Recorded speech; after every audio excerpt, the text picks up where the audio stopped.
बहुत बहुत स्वागत है सभी का भारतीय दर्शन की क्लास में। एक बार फिर से सबसे पहले प्रार्थना करते हैं, उसके बाद क्लास को आगे बढ़ाएंगे। सभी दोनों हाथ ज्ञान मुद्रा में रख लीजिए। पीठ गर्दन कमर एक सीध में, आंखें बंद, मन शांत, विचार मुक्त। धीरे धीरे गहरी लंबी श्वास लेंगे, धीरे धीरे गहरी लंबी श्वास छोड़ेंगे। प्रार्थना शुरू शुरू करेंगे एक साथ सभी। ओम गुरुर्ब्रह्मा गुरुर्विष्णु गुरुर्देवो महेश्वर गुरुर्साक्षात् परब्रह्म तस्मै श्री गुरुवे नमः। तस्मै श्री गुरुवे नमः। आंखें बंद रहेंगी। माँ सरस्वती से दोनों हाथ जोड़कर प्रार्थना करेंगे। हे माँ सरस्वती, हे विद्या की देवी, हमें आशीर्वाद दीजिए और हमारी बुद्धि के स्तर को इतना बढ़ा दीजिए, हमारी समझ को इतना विकसित कर दीजिए कि यह जटिल जो विषय हम पढ़ रहे हैं बड़ी ही सहजता से हमारे मस्तिष्क में चित्रित हो सके, हमारे मन मंदिर में हम इसको आत्मसात कर सकें। ऐसी हम पर कृपा कीजिए। माँ सरस्वती को प्रणाम करते हुए दोनों हथेलियों को आपस में रगड़कर आंखों पर और चेहरे पर स्पर्श कराएंगे। हथेलियों के बीच में आइज ओपन कर लेंगे, हाथ हटाकर आज की क्लास को आगे बढ़ाएंगे। एक बार फिर से स्वागत है सभी का। एक बार बता दीजिए, वॉइस और वीडियो क्लियर है? Okay, thank you so much. चलिए, अब हम हमारी जो क्लास चल रही थी उसको आगे बढ़ाएंगे। उसमें सबसे पहले मैं रिवीजन के लिए बुलाना चाहूंगी। हैंड रेस कर दीजिए, कौन आ रहे हैं आज रिवीजन के लिए? साक्षी जी आप आइए, अभी तक शायद आपने रिवीजन नहीं करवाया है। साक्षी, इमरान जी। जी मैम, कल हमने चारवाक दर्शन शुरू कर लिया था, जिसकी वीडियो ऑन कर एक लीजिए, वीडियो ऑन कर लीजिए साक्षी जी। Okay ma'am. कल हमने चारवाक दर्शन शुरू किया था, तो इसमें एक फेमस लाइन थी, यावत जीवेत सुखम जीवेत ऋणम कृत्वा घृतम पिबेत। मतलब कि जब तक जीना है, जैसे जीना है सुख से जियो और मौज मस्ती करो और ऋण लेके चाय घी पियो। इसकी एक फेमस लाइन थी। और जिसमें चर्व का अर्थ था चबाना। इसके मतलब चार अर्थों से माना जाता है इसको। चारवाक का पहला था चर्व, जिसे चबाना या भोजन करना कहा जाता है। उसके बाद था कि किसी चारवाक ऋषि के नाम पर इसका नाम चारवाक दर्शन पड़ा। और क्योंकि ये वस्तुवाद और जड़वाद का समर्थन करते थे और ये लोग बहुत मीठे वचन बोलते थे, और इसलिए भी इसका नाम शायद चारवाक दर्शन पड़ा। और लास्ट था कि जो बृहस्पति गुरु थे, जो देवों के गुरु थे, उनके नाम पे भी उन्होंने इसका प्रतिपादन किया था, क्योंकि वो चाहते थे कि दानों के बीच ये सब फैल जाए और वो लोग देवता से हार जाए और इसी भोग विलास में लगे रहे। उसके बाद थे इसके मुख्य सिद्धांत चारवाक दर्शन के, जिसमें ये लोग वस्तुवाद और जड़वाद का समर्थन करते हैं, ईश्वर को नहीं मानते, वेदों को भी नहीं मानते, और आत्मा के प्रमाण को भी ये लोग नहीं मानते हैं।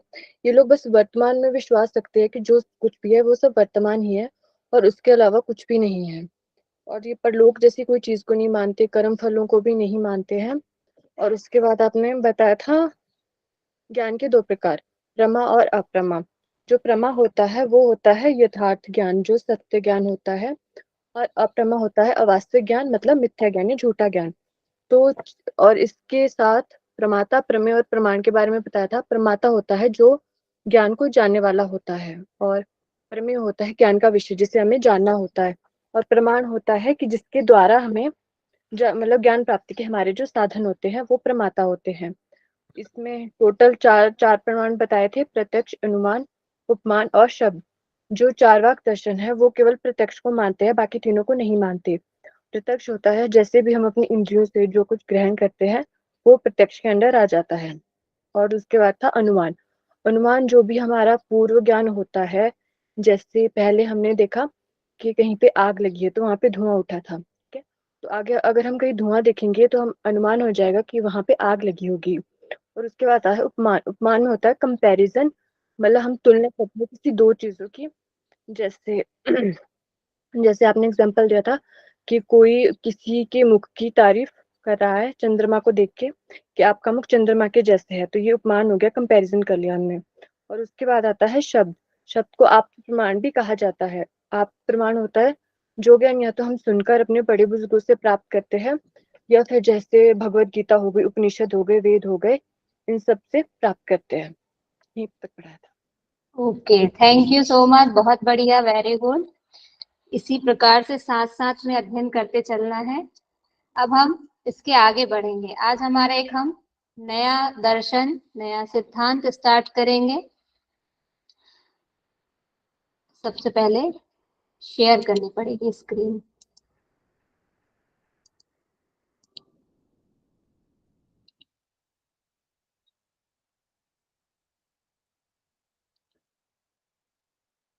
तो आज हम क्या पढ़ने वाले हैं, मुख्य जो हमारे टॉपिक्स हैं, मेन टॉपिक्स हैं, उसमें सबसे पहले हमारा है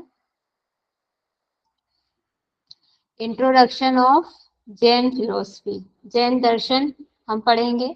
उसके बाद हम बौद्ध दर्शन पढ़ेंगे। जैन दर्शन में हम प्रमाण देखेंगे, क्या प्रमाण है, प्रत्यक्ष, अनुमान, और कौन कौन से हैं या कौन से नहीं है। उसके बाद हम पढ़ेंगे पुद्गल। एक नया शब्द यहाँ पर हमको मिलेगा, पुद्गल।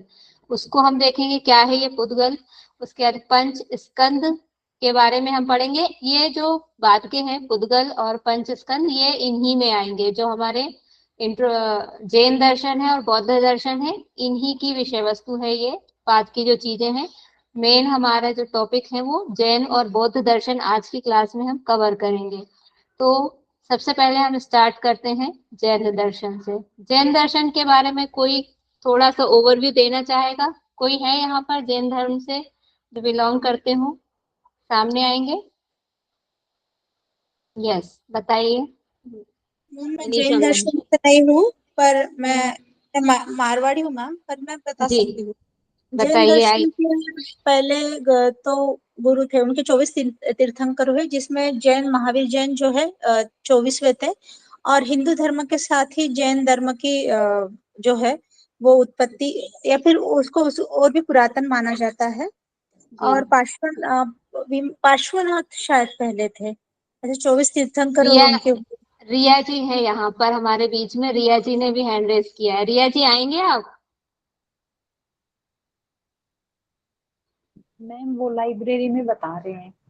अच्छा, ओके। जी मैम। तो मतलब आप अभी बता नहीं पाएंगे। It's okay. हाँ, तो मनीषा मैम आप कंटिन्यू कीजिए।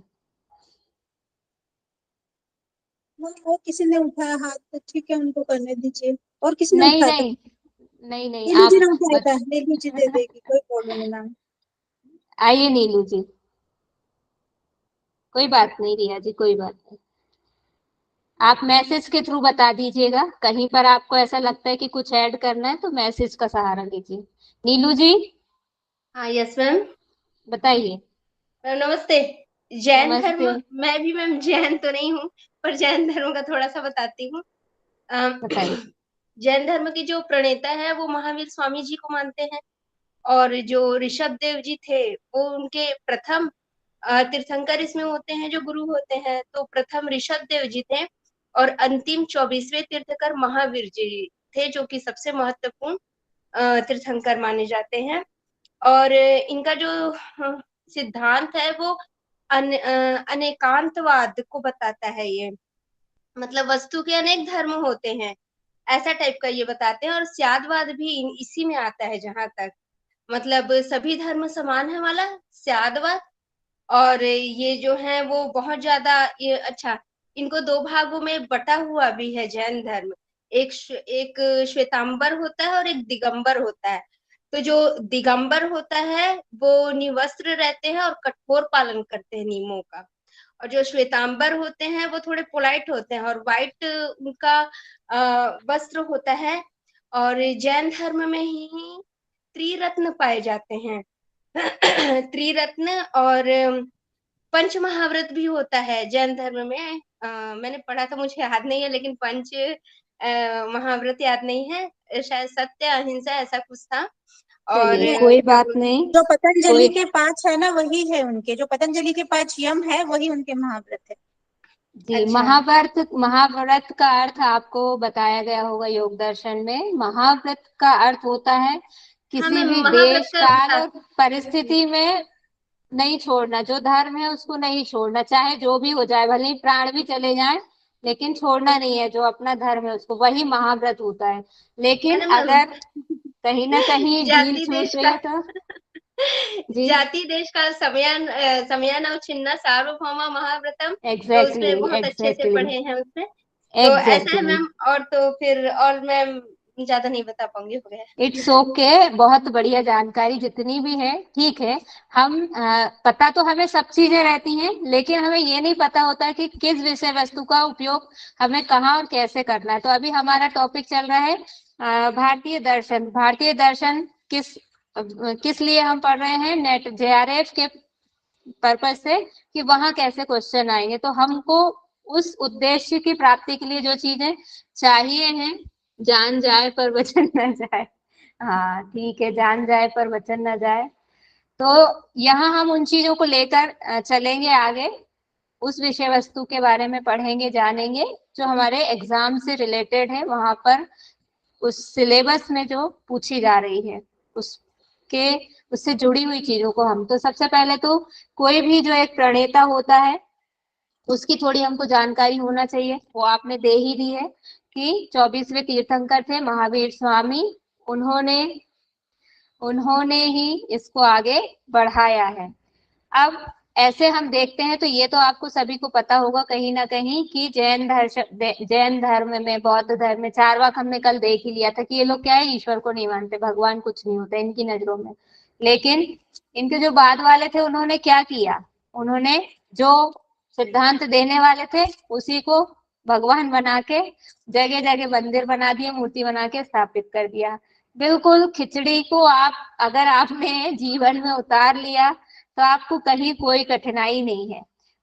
क्या होता है, जो एक अनुसंधान करता होता है, किसी भी धर्म का प्रणेता हम ले लें, उठा लें, महावीर स्वामी हो जाए, चाहे बौद्ध हो जाए, या भगवान श्री कृष्ण हो जाए, को भी जो भी अपने अनुसंधान के बाद में चीजें लेकर आए हैं, या इन्होंने जो सर्वे सर्वा है, जैसे भगवान तो स्वयं में सब कुछ है, तो उन्होंने जो एक मार्ग दिखाया, उन्होंने जो अपने चीज ज्ञान के जो रास्ते दिखाए, या जो चीजें सामने लेके आए कि ऐसा करना चाहिए, एक आदर्श प्रस्तुत किए, लोग देश काल और परिस्थिति के अनुसार उसको अपनी सुविधा के अनुसार ढाल लेते हैं।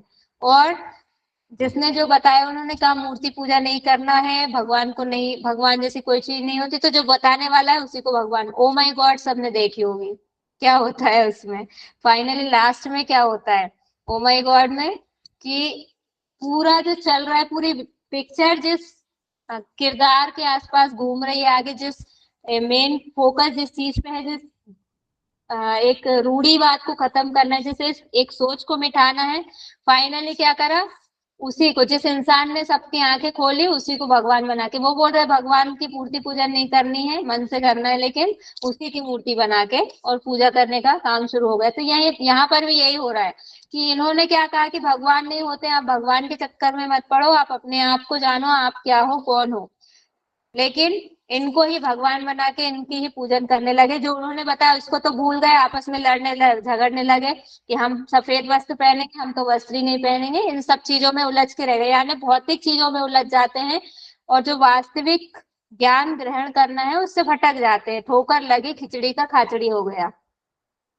तो उद्भव की अगर बात करें तो वैदिक धर्म के विरोध में क्रांति के फलस्वरूप हुआ। जैन और बौद्ध धर्म दोनों ही लगभग आसपास साथ साथ में विकसित हुए। उत्तर वैदिक काल में जो एक अत्याचार महाभयंकर स्थिति में पहुंच गए, उसके विरोध में ये जन्म इनका हिंदुओं से हुआ, हिंदू ही थे लेकिन उन्होंने अपनी एक नई परंपरा शुरू कर दी। महावीर 24वें तीर्थंकर थे, इन्हीं को भगवान बना के आजकल इनकी सब जगह पूजन हो रही है। इनके पिता कौन थे, माता कौन थे? माता त्रिशला थी, पिता सिद्धार्थ थे, पत्नी यशोधरा। कभी कभी नाम पूछ लिए जाते हैं, इसलिए यहाँ पर इन पर भी एक नजर डाल लेंगे। पुत्री अनांजया प्रियदर्शनी। ये नामों में कुछ थोड़ी सी, देखिए आपको इनका अगर एकदम फैक्चुअल चलता है तो बिल्कुल हमको जो उसी चीज से रिलेटेड वास्तविक जो ओरिजिनल वेबसाइट होती है, या और भी अच्छा रहता है कि किसी कॉलेज या यूनिवर्सिटी की हम वेबसाइट अगर हमको मिल जाती है, हम सर्च करते हैं कोई चीज तो हमको पीडीएफ जब मिलती तो किसी कॉलेज या अगर यूनिवर्सिटी की मिलती तो वहां से जाके लेना चाहिए चीजें, फिर स्टडी मटेरियल वो ज्यादा ऑथेंटिक होता है। फिर उसके बाद में जैन दर्शन का सामान्य स्वरूप और जैन दर्शन के मुख्य सिद्धांत के बारे में हम बात करेंगे। तो वस्तुवाद और अनेकवाद को मानता है। वस्तुवाद मीन्स जड़ वस्तुएं कि जो कुछ है फिजिकल मटेरियल है, और अनेकवाद की, अनेकवाद से यहाँ मतलब है जितने शरीर दिखाई देते हैं उतने ही जीव हैं, हर एक जीव अपने आप में अलग है।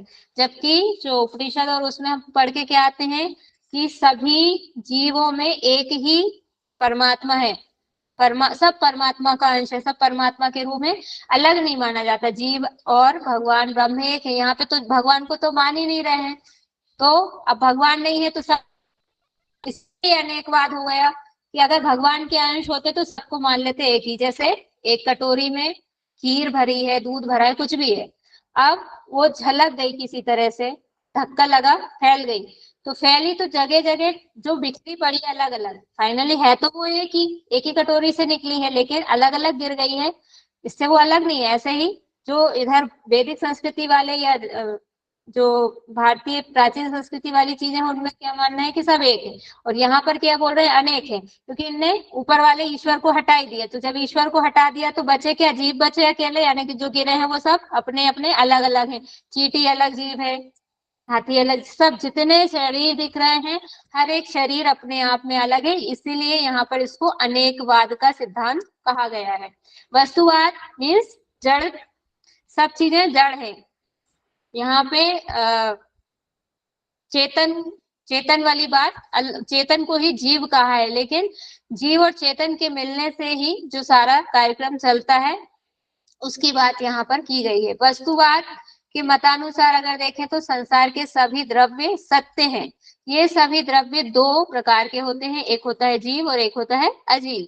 जीव मीन्स जो कुछ ना कुछ जिसमें मूवमेंट है, अजीव जिसमें कोई मूवमेंट नहीं है। अनेकवाद के मतानुसार द्रव्य की संख्या के साथ साथ संसार के मूल तत्वों की संख्या अनेक है, और इन्होंने कुछ तत्व बताए हैं। जैनों ने संसार के प्राकृतिक तथा अप्राकृतिक स्वरूपों के विचार के बाद 7 प्रकार के मूल तत्वों का पता लगाया। उन्होंने अपनी जो खोज करी, अनुसंधान किया, उससे इन्होंने ये पाया कि 7 तत्व हैं। क्या है? एक होता है जीव, दूसरा होता है अजीव, एक आश्रव हो गया। अब आश्रव क्या है? मन, वाणी और शरीर से किए हुए जो भी कर्म हैं और उन कर्मों से जो संस्कार बन रहे हैं वे सब इसमें आ जाएंगे आश्रम में, और जिनके कारण जीव क्या होता है, कुल मिला के हम जो हमने योग दर्शन में पढ़े हैं, संस्कार, कर्म संस्कार, जन्म मरण का जो कारण होते हैं, उसी को यहाँ पर इन्होंने आश्रव कहा है। फिर बंधन, आना जाना, बार बार हम अभी कर्म कर रहे हैं, इसका फल हमको बाद में मिलेगा, और उस कर्म के फल को भोगने के लिए हमें आना ही पड़ेगा, तो एक बंधन हो गया, चक्र चल रहा है। संबर, निर्जर और मोक्ष। निर्जर का मतलब है कि समाप्त हो जाना। इनके और मैं मीनिंग कल अच्छे से बता दूंगी आपको, देखकर समझा, मतलब एग्जाम्पल के साथ में, ये दोनों चीजों के। मोक्ष का अर्थ पता ही है। फिर उसके बाद में जैन दर्शन सभी प्राणियों के प्रति दया का भाव रखता है। ये जो हमने अभी महाव्रत की बात करी, अहिंसा को परम धर्म मानता है, किसी जीव की हत्या नहीं करना। आपने देखा होगा जो जैन मुनि लोग होते हैं प्रवचन देते हैं, तो अपने मुंह पर कपड़ा लगा के रखते हैं, मास्क पहन के रखते हैं प्रायः, कि उनकी जो श्वास लेते हैं, मुंह खुला है, जितनी देर बोल रहे हैं, बात कर रहे हैं, उतनी देर श्वास के माध्यम से भी कोई जीव उनके अंदर ना चला जाए, उसकी हत्या ना हो जाए। जीव हत्या को बिल्कुल निषेध माना है। अब यह अनीश्वरवादी है, ईश्वर के अस्तित्व पर विश्वास नहीं करता है। जैन धर्म आत्मा को मानता है और आत्मा को ही जीव कहा है। फिर कर्मों को मानता है, ये कर्म पुद्गल होते हैं। पुद्गल मीन्स ये जो हम बैठे हैं, हमें जो ये अभी दिख रही है जो फिजिकल बॉडी, ये पुद्गल है, इसी को पुद्गल कहा गया है। बाहरी जो स्ट्रक्चर दिखता है, और इसी के कारण क्या होता है, कर्म करते हैं, किसी भी कर्म को करने के लिए एक फिजिकल बॉडी चाहिए, ऑब्जेक्ट चाहिए, वही तो कर्म करेगा, और कर्म करेगा उसका फिर फल भोगेगा, फिर फल भोगेगा, उन फल फिर अभी वर्तमान में फल भोग रहा है, फिर अगला जन्म होगा, अगले जन्म में फिर कर्म करेगा, फिर फल भोगेगा। तो ये एक चक्र चल रहा है पूरा। तो यहाँ पर इसी को कि कर्म जो है पुद्गल के साथ में युक्त होते हैं, पुद्गल से, और पुद्गल के अंतर्गत कौन आ जाते हैं, स्पर्श, जिसका छू के पता चले, रस, गंध, रूप, 4 गुण मीन्स जो गुण माने गए हैं, हमने योग दर्शन में भी पढ़े हैं। यहाँ पर बस एक को छोड़ दिया गया है। कौन सा छोड़ दिया गया है, शब्द नहीं है, यहाँ पर शब्द को इन्होंने नहीं लिया है। इनके अनुसार आकाश को अपने आप में मतलब सुना नहीं जा सकता, उसको हम शून्य मानते हैं, तो इसलिए उसको यहाँ पर छोड़ दिया गया है। फिर एक और चीज क्या है, इन्होंने कही है, आत्मा और प्राण में अंतर नहीं करते हैं। ये आत्मा और प्राण अलग नहीं है, एक ही है, ऐसा मत है इनका। फिर जैन दर्शन में दो प्रकार के नहीं, यहाँ पर शब्द प्रमाण को भी माना गया है, लेकिन उसको लिया नहीं है क्योंकि उसमें कुछ अलग नहीं है। यहाँ पर प्रत्यक्ष और अनुमान को ही लिया है क्योंकि उसमें थोड़ी सी बातें यहाँ पर की गई हैं। प्रत्यक्ष हमने कल पढ़ा था, बहुत डिटेल में समझ लिया था कि जो हमको हमारी ज्ञानेंद्रियों के द्वारा ज्ञान कराए, वही प्रत्यक्ष प्रमाण में आ जाता है। अब यहाँ पर हम इसको यहाँ पर कैसे लिया है, जब हम किसी प्रत्यक्ष के गुणों को देखते हैं तो हम कहते हैं कि हम उस दृश्य को देख रहे हैं, तो हम कहते हैं कि हम, अच्छा डबल रिपीट हो गया ये, जैसे गुलाब के रंग को देखते हुए कहते हैं कि हम गुलाब के फूल को देख रहे हैं। हमने रंग देखा है लेकिन हम उसको फूल, हम यही कह रहे हैं कि हम फूल को देख रहे हैं। हमने चंद्रमा की चांदनी को देखा तो हम कहेंगे कि चंद्रमा को देख रहे हैं हम, उसकी लाइट को देख के हम कह रहे हैं कि चंद्रमा को, किसी भी ऑब्जेक्ट को देख के उसके किसी गुण के कारण हम उसको उसी से रिप्रेजेंट कर देते हैं। इसी प्रकार आत्मा के गुणों को देखकर ही हम आत्मा की प्रत्यक्ष अनुभूति करते हैं। गुण के आधार पर हम बताते हैं। अब जैसे सुंदरता को कोई माप सकता है क्या, कि सुंदरता क्या होती है, उसके कुछ फीचर्स के आधार पे, तो भैया नाक ऐसी है, आंखें ऐसी हैं, बड़ी बड़ी है, गोल गोल है, इस तरह से उसके जो कैरेक्टर्स हैं उसके आधार पर ही तो बताएंगे। उसको कुछ कोई परिभाषा वैसी तो है नहीं है सुंदरता की। तो इसी तरह से आत्मा के संबंध में भी है कि आत्मा को भी उसके गुणों के आधार पर ही बताया जाता है। सुख, दुख, स्मृति, संकल्प, संदेह, ज्ञान आदि धर्मों के अनुभव होने से ही आत्मा का प्रत्यक्ष अनुभव होता है। तो ये एक बॉडी है, दिख रही है, इसमें अगर आत्मा ना हो, चेतना ना हो, तो कैसे पता चलेगा कि आप खा रहे हैं, तो कौन बताएगा कि भाई मीठा है कि कड़वा है। चोट लगी आपको तो कौन बता रहा है कि दर्द हो रहा है। कुछ एक चीज तो है ना अंदर से जो कि बताती है, एहसास, फीलिंग वाला काम करने के लिए एक अंदर फैक्टर है, उसी को आत्मा यहाँ पर कहा गया है। हर जो भी आपके अंदर हो रहा है, कोई भी चेंज हो रहा है, उस कुछ भी आप कर रहे हैं तो उसको भोगने वाला एक भोक्ता है, वही आत्मा है। तो इस आत्मा के लिए प्रत्यक्ष प्रमाण यहाँ पर कैसे, उसके जो गुण हैं कौन कौन से, सुख, स्मृति, संकल्प, संदेह, ज्ञान आदि, ये जो धर्म है उन्हीं के आधार पर उसको उसका प्रत्यक्ष प्रमाण प्राप्त हो सकता है। अनुमान के बारे में क्या है, अनुमान कहाँ, ये है अनुमान। अनुमान के बारे में, शरीर को इच्छा के अनुसार परिचालित किया जा सकता है। इस शरीर का कोई परिचालक, यहाँ परिचालक से मीनिंग है ड्राइवर, गाड़ी चलाने वाले को परिचालक बोलते हैं। मीन्स इस शरीर को चलाने वाला कोई ना कोई ड्राइवर तो है। और ज्ञानेंद्रियों से प्राप्त ज्ञान को जानने के लिए अवश्य कोई प्रयोग करता होगा, वह आत्मा है। कोई ना कोई तो प्रयोग कर रहा है, जो भी सेंस हमको प्राप्त हो रहे हैं। फिर शरीर की उत्पत्ति के लिए किसी निमित्त कारण की आवश्यकता है, वह निमित्त कारण ही आत्मा है। अब वस्त्र तो हमने ले ली, लेकिन वस्त्र को पहनने वाला भी तो कोई हो। मीन्स शरीर दे दिया है भगवान ने, उस शरीर में जब तक कोई नहीं आएगा उस शरीर की वैल्यू क्या होगी। तो यही बात यहाँ पर कही गई है कि शरीर की उत्पत्ति के लिए किसी निमित्त कारण की आवश्यकता है, और वही आत्मा है। एक दूसरे के साथ पूरक है आत्मा और शरीर। फिर आत्मा या जीव का विस्तार। विस्तार मीन्स साइज। क्या बात कही है यहाँ पर?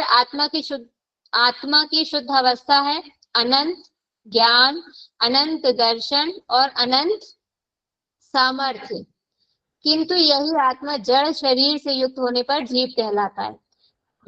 श्रीमद् भगवद गीता में भी हमने पढ़ा है, नैनम छिद्रम न किसी शस्त्र से काटा जा सकता है, नैनम छिद्रम शस्त्राणी नैनम, और क्या क्या है, डैश डैश डैश, ना काटा जा सकता है, ना मारा जा सकता है, ना जलाया जा सकता है अग्नि के द्वारा, और बड़े से बड़ा और छोटे से छोटा आत्मा का स्वरूप साइज ऐसा है। तो इसमें भी यही बात है कि ऐसे अगर हम बात करें आत्मा के रूप में देखें तो ये बहुत अनंत ज्ञान से युक्त है, अनंत दर्शन है, अनंत सामर्थ्य है इसमें।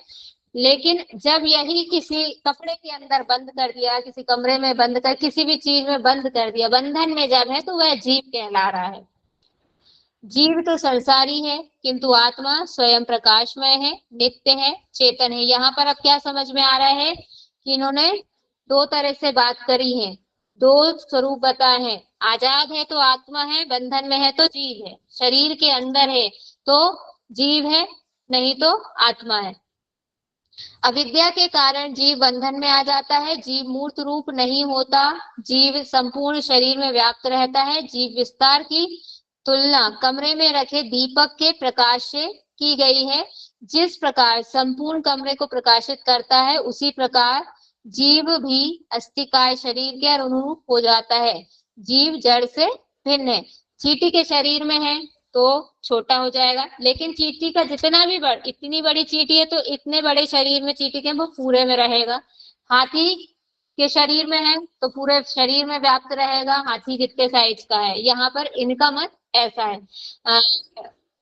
अगर मैं कहीं पर गलत हूं तो मैसेज करके आप बता दीजिएगा, क्योंकि सारी चीजें पढ़कर ही समझाने का प्रयास कर रहे हैं, और जो जहां से खुद स्वयं बिलोंग करता है वो ज्यादा अच्छे से समझता है अपने धर्म की चीजों को, अपने संप्रदाय की चीजों को। तो अगर कहीं आपको लगता है गलत है तो बिल्कुल बता दीजिएगा। मनीषा मैम, आपने हाथ खड़ा किया है, बताइए क्या कहना चाह रहे हैं।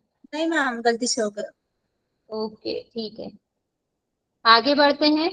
इसके अब हमारा पॉइंट बता दीजिए, जो ये पॉइंट है अविद्या वाला, इसके पहले का पॉइंट जो था, एक बार ये जी। अच्छा, आत्मा या जीव का विस्तार। आत्मा की शुद्ध अवस्था क्या है? अनंत ज्ञान है। जैसे अनंत ज्ञान है मतलब उसको हम सीमित नहीं कर सकते हैं, उसको हम एक्सप्लेन नहीं कर सकते हैं, शब्दों में बयान नहीं किया जा सकता, हमारे ज्ञान से परे इतना ज्ञान है आत्मा के बारे में, उसको समझना मुश्किल है। अनंत दर्शन है, उसे लिमिट में नहीं रखा जा सकता, अपरिमित है। और असीमित है। अनंत सामर्थ्य, बहुत बलवान है। मतलब जब अगर मुक्त है, कपड़े जब तक नहीं पहने हैं शरीर रूपी, तब तक उस मतलब बड़े से बड़ा है, उसको मतलब टॉप से टॉप, सबसे ऊपर उसको हम कह सकते हैं कि उसमें सबसे ज्यादा शक्ति है। सबसे हमारी जो दिव्य दर्शन, अगर हम कहें कि दिव्य दृष्टि से देखे जा सकने वाला है, ऐसे नॉर्मल आंखों से नहीं देखे जा सकने वाली है, उसमें जितनी भी सारी असीमितताएं वाली बात है, हमारी नॉर्मल फिजिकल बॉडी से परे की बात है, वो सब उसमें आ जाएंगी जब तक शरीर धारण नहीं किया है। और जैसे ही शरीर धारण कर लिया है, कहते हैं गीता जी में भी पढ़ा है ना कि जब एक शरीर को छोड़कर आत्मा दूसरे शरीर में प्रवेश करती है, उसके बीच का एक टाइम होता है, ट्रांसफर जब हो रहा है उतनी देर में, उस बीच के टाइम में उसका ये वाला स्वरूप हम मान सकते हैं, अनंत ज्ञान, अनंत दर्शन, अनंत सामर्थ्य। जब जैसे फिर अपने जो पुराने इस जन्म में जो इस शरीर को छोड़ा, इस शरीर के साथ जो कर्म किए थे उनको लेकर जब दूसरे शरीर में जा रहे हैं, उन कर्मों के फल के कारण ही दूसरा शरीर मिल रहा है, अगला जन्म, उनके फलों को भोगने के लिए उसमें जा रहे हैं। और जैसे फिर उसमें पड़े, उसमें फिर कुछ कर्म करने लगे और उसमें कर्म करने लगे, फिर उनका फल मिलेगा, तो ये बंधन भी हो रहा है। तो जैसे ही जीव जैसे ही शरीर में प्रवेश कर लिया तो जीव कहलाने लगा, शरीर के बाहर है तो आत्मा है, मुक्त है, अकाट्य है, आज और आज जलाए नहीं जा सकता उसको, ये सारी चीजें उस पे हो जाती हैं, अनश्वर है, शाश्वत है, ये सारे चीज जब तक जीव शरीर से दूर है, जब तक आत्मा शरीर से दूर है, शरीर में नहीं है, तब तक उस पे ये सारी चीजें लागू होंगी। क्लियर है? Okay ma'am, thank okay, you. Thank you. अब हम बौद्ध दर्शन स्टार्ट करेंगे। बौद्ध दर्शन के बारे में तो हम हायर एजुकेशन में भी पढ़ चुके हैं, तो एक बार कुछ ऊपर ऊपर से बताएंगे क्या पढ़ा था। जैन दर्शन की त्रिरत्न बता दीजिए ना, वो तो आता ही है क्वेश्चन।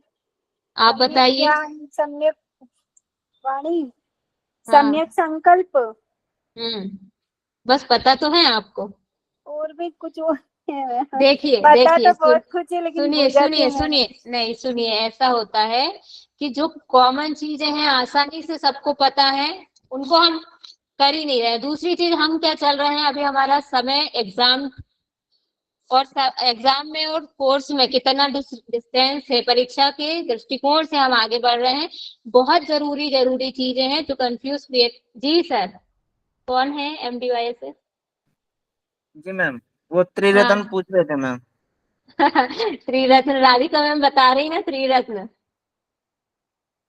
हाँ, मैं बताऊं क्या वो पूछ रहे थे हाँ उनको अच्छा ये। अच्छा, हाँ हाँ, बता दीजिए बता हाँ, दीजिए, चलिए वो बता दीजिए। त्रिरत्न है जी। एक पहला है सम्यक दर्शन, जिसको जी। राइट फेथ भी बोलते हैं, हम्म। यथारूप का दर्शन।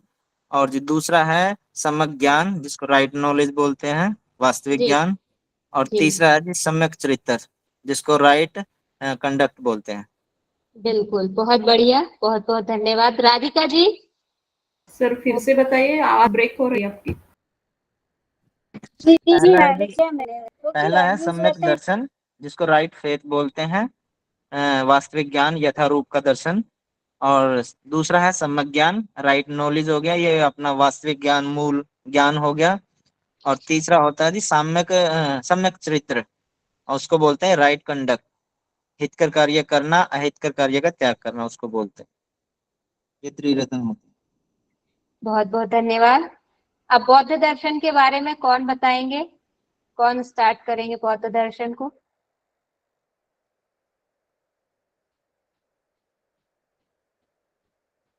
बहुत बढ़िया, नीलू जी ने लिख कर भी भेज दिया। बताइए, जल्दी आइए आगे।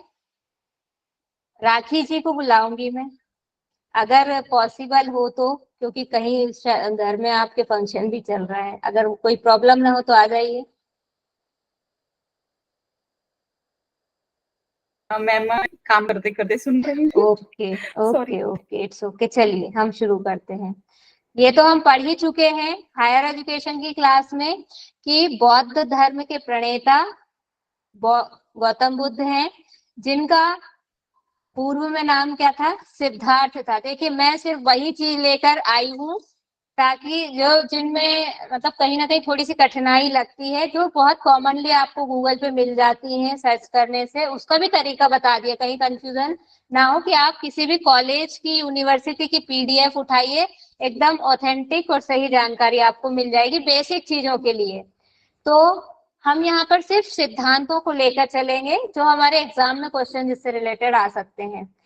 यहाँ पर क्या हुआ था इस बौद्ध धर्म में, और बौद्ध दर्शन का उद्भव क्यों और क्या हुआ था, उसकी आधारशिला क्या थी? तो बहुत जो जितने भी हमारे, हम इनको भी भगवान का अवतार मानते हैं। इससे पहले हम महावीर स्वामी जी को भी भगवान का अवतार माना था। जी संध्या जी बताइए, हैंड रेस किया है।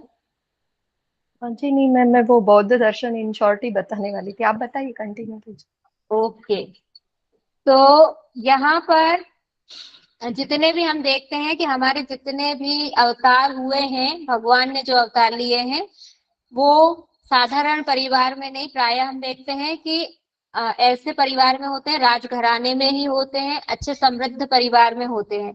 तो गौतम बुद्ध भी राजघराने में ही जन्म इनका हुआ था। सिद्धार्थ इनका नाम था। और जब ये जन्म इनका हुआ, उसके बाद धीरे धीरे इनका ऐसा था कि स्वभाव ऐसा था इनका, इनको घर गृहस्थी में मन, संसार में मन इनका नहीं लगता था, बचपन से ही स्वभाव ऐसा ही था इनका। तो पिताजी को डर ये लगा कि ये भाई चले ना जाए, सन्यासी ना हो जाए, ऐसा वैसा। तो उन्होंने उनको बहुत तरह के, उनको मन प्रलोभन वाले चीजों में उलझा कर रखा ज्यादा से ज्यादा। फिर धीरे धीरे जैसे बड़े हुए, उनका विवाह भी कर दिया जल्दी कि अब ये बंधन में बन जाएंगे तो कहीं नहीं जाएंगे। बंधन में शादी हो गई, बालक भी हो गया। फिर एक दिन ये जा रहे थे रास्ते में, इन्होंने क्या देखा, सबसे पहले एक इन्होंने वृद्धावस्था से पीड़ित व्यक्ति को देखा, वृद्धावस्था के जो दुख होते हैं उनसे दुखित व्यक्ति को देखा। फिर एक व्यक्ति को देखा जो मरणासन्न था, बीमार था, अपनी बीमारी से परेशान था, उसको देखा। और अंत में एक शव यात्रा को देखा। इनको देखने के बाद उनके मन में प्रश्न उठे कि ये क्या हो रहा है, हम कर क्या रहे हैं, ये संसार में एक कोई बुढ़ापे से दुखी है, कोई बीमारी से दुखी है, कोई तो फिर मर गया, मतलब बचा, शरीर तो फिर चला ही गया, क्या किया है, कर क्या रहे हैं इसमें। जी प्रियंका जी, हैंड रेस किसने किया है। मैम मैं भी इन शॉर्ट में बौद्ध दर्शन ही बताने वाली थी इसलिए। ओके, तो फिर इसके बाद में जब ये प्रश्न इनके उठे तो उनको लगा कि ये समस्त संसार जो है सिर्फ दुख ही दुख इसमें नजर आ रहा है, तो इन दुखों का क्या कारण है उसको जानना चाहिए। तब ये अपना घर छोड़कर वन की ओर चल दिए, दुखों के कारण को जानने के लिए। फिर इन्होंने जब अपनी साधना की, अनुसंधान किया, तब इनके सामने क्या आया, ईश्वर नहीं होता है। एक इन्होंने ये वाला फैक्ट आया कि ईश्वर नहीं होता, ईश्वर को नहीं माना। आत्मा के विषय में ये मौन रहे। जब इनसे बार बार, जब ये इन्होंने बोधिसत्व प्राप्त भी कर लिया, निर्वाण प्राप्त, बोधिसत्व की प्राप्ति हो गई, ज्ञान प्राप्त कर लिया, तब जब इनके जो शिष्य थे या जो इनके अनुयायी थे इनसे प्रश्न करते थे आत्मा के विषय में, तब हमेशा ये चुप रहते थे। और जब ये चुप रहते थे तो लोगों को क्या लगता था, लोग या विचारक जो है, बाद के जो विचारक हैं, बौद्ध दर्शन पे जो काम करते हैं, उनका ये मानना है अलग अलग लोगों का कि कुछ कहते हैं उन्हें पता ही नहीं है कुछ, इसलिए वो चुप रहते हैं। कुछ कहते हैं कि बहुत रहस्यमयी चीज है ये, इसलिए रहस्यवाद का संबंध इससे है, इसलिए इसके विषय में कुछ नहीं कहते हैं। कुछ लोगों को ऐसा लगता है कि बताना नहीं चाहते, सब अपने अपने मत देते हैं। लेकिन इन्होंने आत्मा के विषय में कुछ भी नहीं कहा। इनका उद्देश्य ये था कि इस विषय में बात करनी ही नहीं चाहिए, इसमें उलझना ही नहीं है। हमारा मुख्य उद्देश्य क्या है कि दुख है उनका कारण जानना है और उनको दूर करने का उपाय करना है।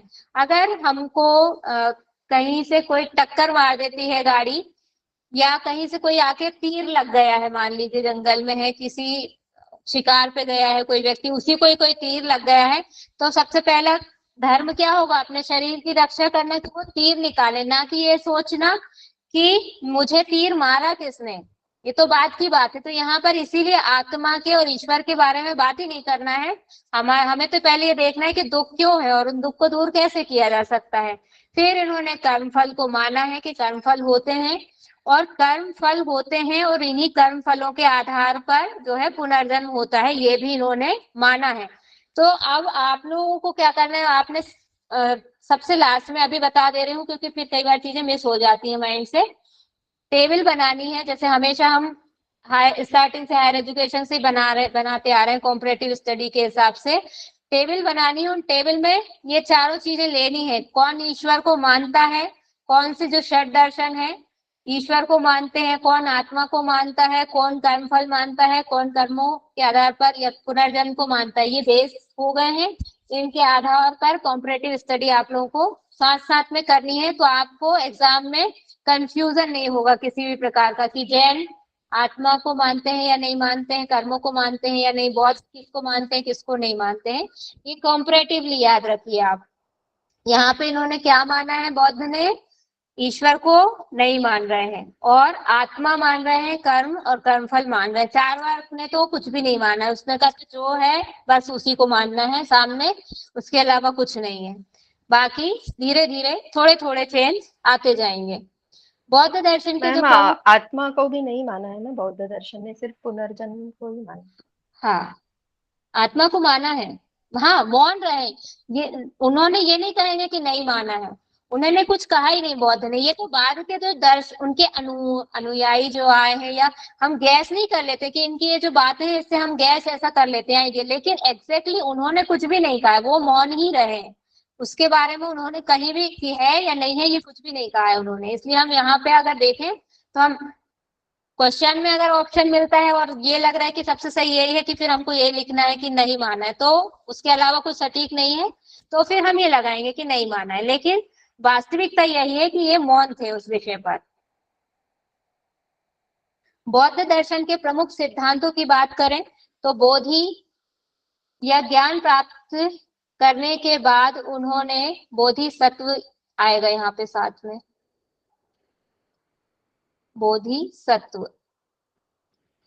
बोधिसत्व या ज्ञान प्राप्त करने के बाद उन्होंने 4 आदि सत्यों की स्थापना की। कौन कौन से, ये सबको बहुत अच्छे से पता है। दुख है, हमारा जो चक्रव्यूहवाद है उसमें योग दर्शन में हे हेतु, हान उपाय। दुख मतलब हे दुख का कारण, हे हेतु दुख का अंत है यानी हान, और फिर यह जाएगा हानोपाय मतलब विवेक ज्ञान की प्राप्ति। यहाँ पर इसको कंपैरेटिवली हम ऐसे देख सकते हैं, दुख दूर करने के उपायों पर विचार। सबसे इंपॉर्टेंट तो यही है लास्ट वाला।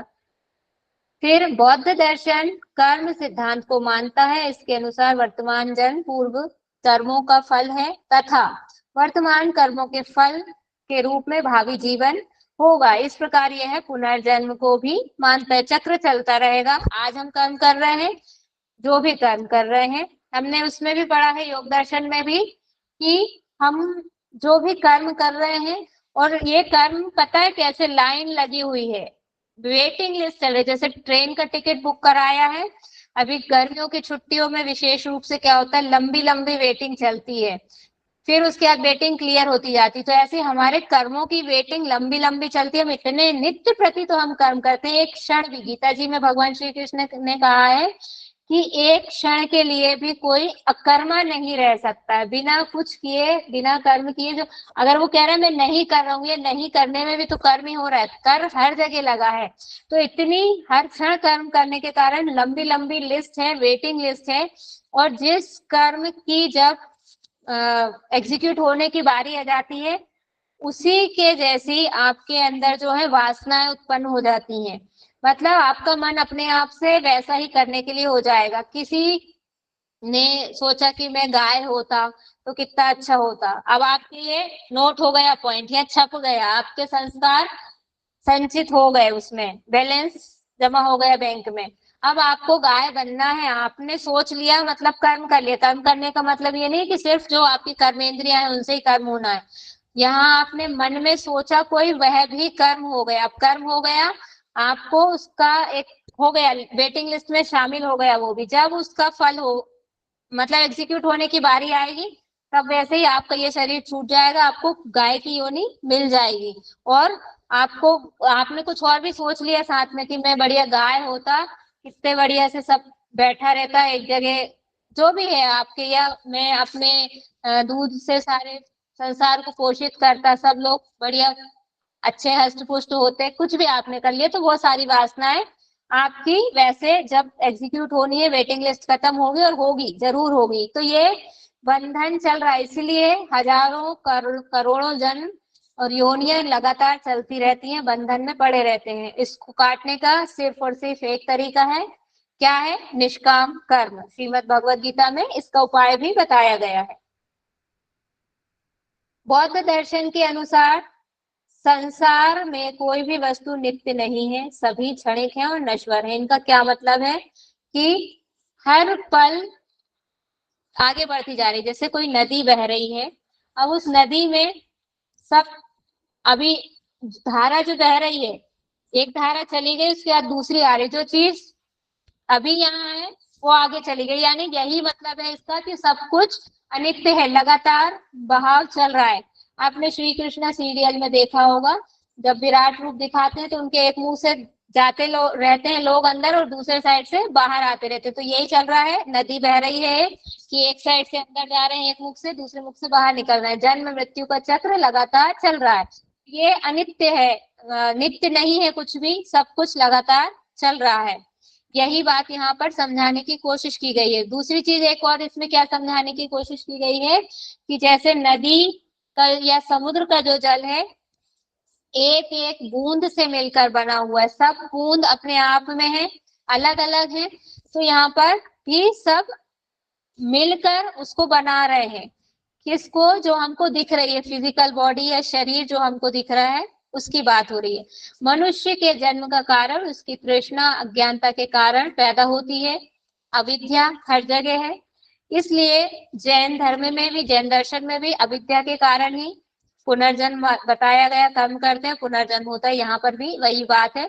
इसलिए मोक्ष के लिए ज्ञान प्राप्त करना चाहिए। यहाँ पर भी ज्ञान प्राप्ति हर जगह सेम मिलेगा, रास्ते अलग हैं, शब्दावलियां थोड़ी सी अलग हैं, बेसिक पॉइंट वही है कि आत्मा और ईश्वर को छोड़ दें तो मतभेद सिर्फ कर्म, फल और पुनर्जन्म, ये सब। कर्म को तो सभी ने माना है, जो चार्वाक हैं उसने भी, क्योंकि कर्म तो वो भी कर ही रहा है, प्रत्यक्ष को मान के, भले ही ईश्वर आत्मा और कुछ ना माने। तो कर्म ऐसी चीज है जिसको सभी ने माना है, और ज्ञान, बाकी के जो चार्वाक को छोड़ के बाकी के सारे लोगों ने ज्ञान को भी महत्व दिया है कि ज्ञान के द्वारा ही पता चल सकता है कि कैसे हम दुखों से बच सकते हैं। बौद्ध दर्शन में तत्व संबंधी बातों की व्याख्या आवश्यक बतलाई जाती है। तत्व, यहाँ कौन से तत्व हैं? तत्व जिनसे मिलकर कोई भी ऑब्जेक्ट बनता है उसको तत्व बोलते हैं। तत्व की व्याख्या सांख्य और योग दर्शन में बहुत अच्छे से की गई है, क्योंकि बुद्ध के अनुसार हमारे जीवन का उद्देश्य दुख को दूर करना होना चाहिए, ना कि आत्मा और परमात्मा के चक्कर में पड़ना। अगली लाइन में यही लिखा हुआ है। बौद्ध दर्शन में मानवीय चेतना या आत्मा मन व शरीर से पृथक इसके अस्तित्व की सत्ता को स्वीकार नहीं किया गया। अब इन्होंने क्या बोला है?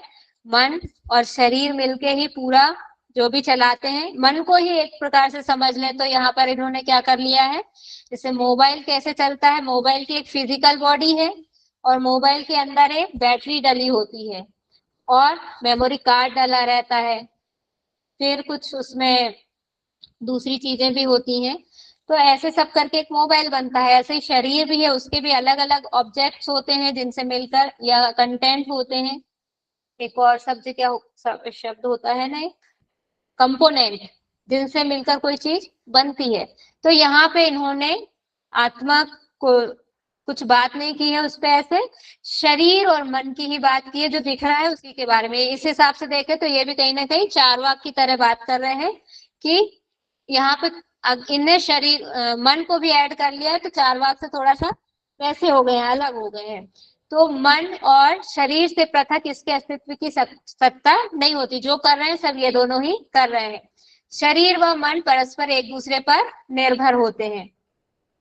प्रत्येक मनुष्य अन्य सांसारिक वस्तुओं की भांति एक संश्लिष्ट अथवा संयुक्त पदार्थ है। जैसे मतलब हम में और कंप्यूटर में कोई अंतर नहीं है, वो भी मिला हुआ है, कुछ चीजों से मिलकर बना है, हम भी कुछ चीजों से मिलकर बने हैं, बस इतना है। और यह जिन अंशों से बना है वह सतत परिवर्तनशील है, कुछ सभी कुछ क्षणिक है, सब बदल जाने हैं, अभी जो है अगले पल नहीं है, ऐसा इनका मानना है। फिर नाम, रूप, अवयव जिसके माध्यम से चेतना प्रवाहमान होती है। नाम मीन्स कोई भी कोई भी चीज है A to Z, उसकी पहचान क्या है? उसका नाम है, और उस नाम को ही हम क्या कहते हैं? संज्ञा कहते हैं, नाउन कहते हैं। नाउन का अर्थ अगर कोई पूछा जाए तो हम एक डेफिनेशन सुनाते हैं, नाम वस्तु किसी भी, क्या है नाउन की definition? Noun is a name of any person, place or anything. Very good.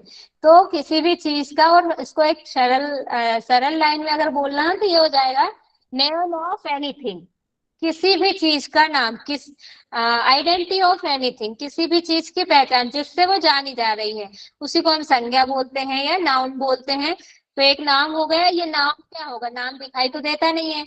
आपका नाम है तो नाम हम बस शब्दों में जानते हैं, उसका कोई रूप तो है नहीं उस नाम का, तो वो नाम कैसी चीज हो गई है? ये संज्ञा कैसी चीज होती है? मानसिक, मन के स्तर की चीज हो गई।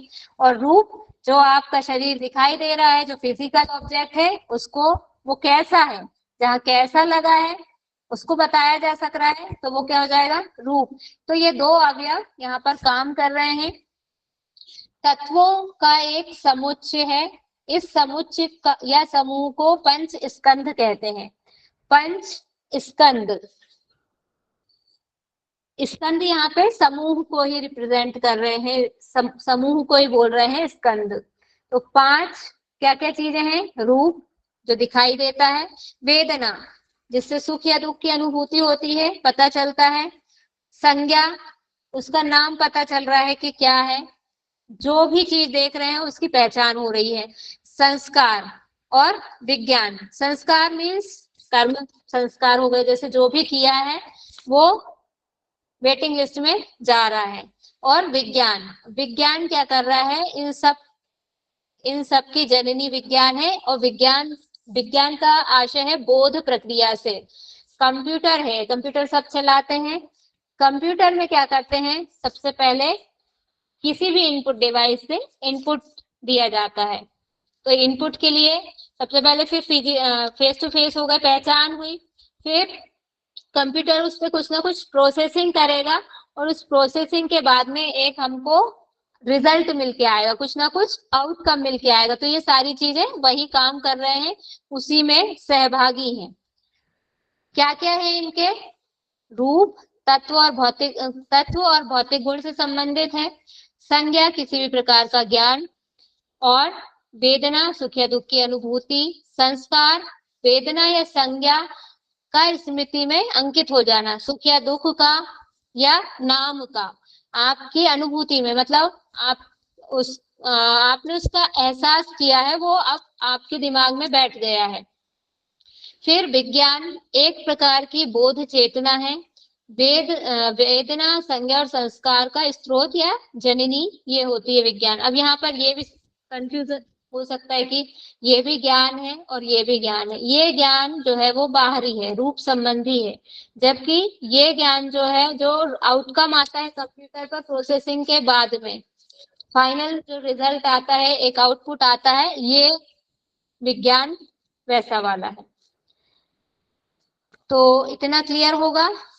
कुछ समस्या है इसमें? बाद में नोट कर लीजिएगा, डिस्कस कर लेंगे उस पे। बौद्ध दर्शन के साहित्य, बस ये लास्ट स्लाइड है आज की। बौद्ध दर्शन के साहित्य में आते हैं, ये बहुत इंपॉर्टेंट है, इससे एज इट इज क्वेश्चन बनने की संभावना है, शायद आ भी चुका है क्वेश्चन इससे। त्रिपिटक, त्रि मीन्स 3 और पिटक मीन्स पेटी या बॉक्स में बुद्ध के शिष्यों ने मिलकर बुद्ध के उपदेशों को संग्रह किया। जैसे हमको पता है, हम पढ़ चुके हैं पहले कि बुद्ध ने खुद ने कुछ भी राइटिंग वर्क नहीं किया, वह तो पेड़ों के नीचे बैठकर सिर्फ ज्ञान बांटते थे, उपदेश देते थे। फिर उनके जो शिष्य थे, उन्होंने उनकी जो ज्ञान संबंधी बातें थी, शिक्षा संबंधी बातें थी, उपदेश थे, उनको लिपिबद्ध करने का काम किया पाली भाषा में। पाली और प्राकृत दोनों भाषा में ये मिलते हैं।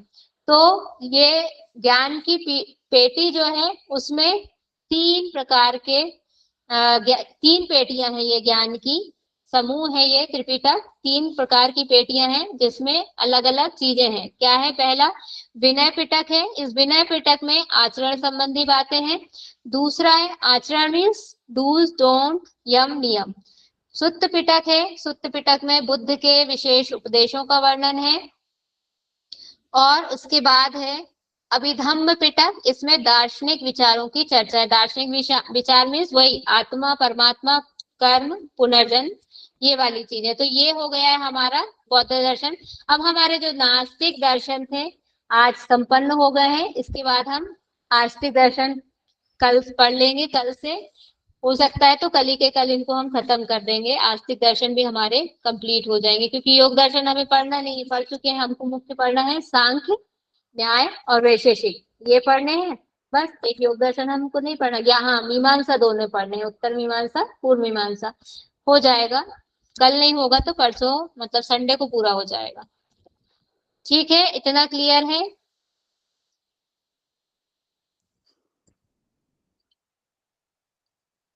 बताइए। मैम स्लाइड दिखाइए थोड़ा सा। हाँ, एक सेकेंड, बताइए कौन सा स्लाइड देखना है? दिख रहा है स्लाइड? हाँ यस मैम। कौन सा वाला देखना है? यही मैम, रन 1 मिनट रहने दीजिए, 10 सेकेंड। ये आपको पीडीएफ मिल जाएगी ग्रुप में, चिंता ओके मत मैम। कीजिए। हाँ, जो रेगुलर बच्चे हैं और जो लाइव ग्रुप है उसमें आपको पीडीएफ मिल जाएगी। चलिए शांति पाठ करें फिर क्लास को। मैम क्षणिकवाद का सिद्धांत है ना इसका, जैन दर्शन का? हाँ स्यादवाद और बताया तो क्षणिकवाद का सिद्धांत बताया था ना। स्यादवाद बौद्ध दर्शन। हाँ, चलिए प्रार्थना करते हैं। कौन आ रहे हैं प्रार्थना के लिए? आज मैं रवि सर को बुलाती हूँ। सॉरी, रवि सर नहीं, हमारे बीच में सर हैं जितेंद्र सर, और मधु मैडम भी हैं। जितेंद्र सर जी मैम। आ जाइए। आगे जी। शांति पाठ कराइए। सभी कमर गर्दन सीधा करके बैठ जाएंगे, आंखें कोमलता से बंद। शांति पाठ का उच्चारण करेंगे।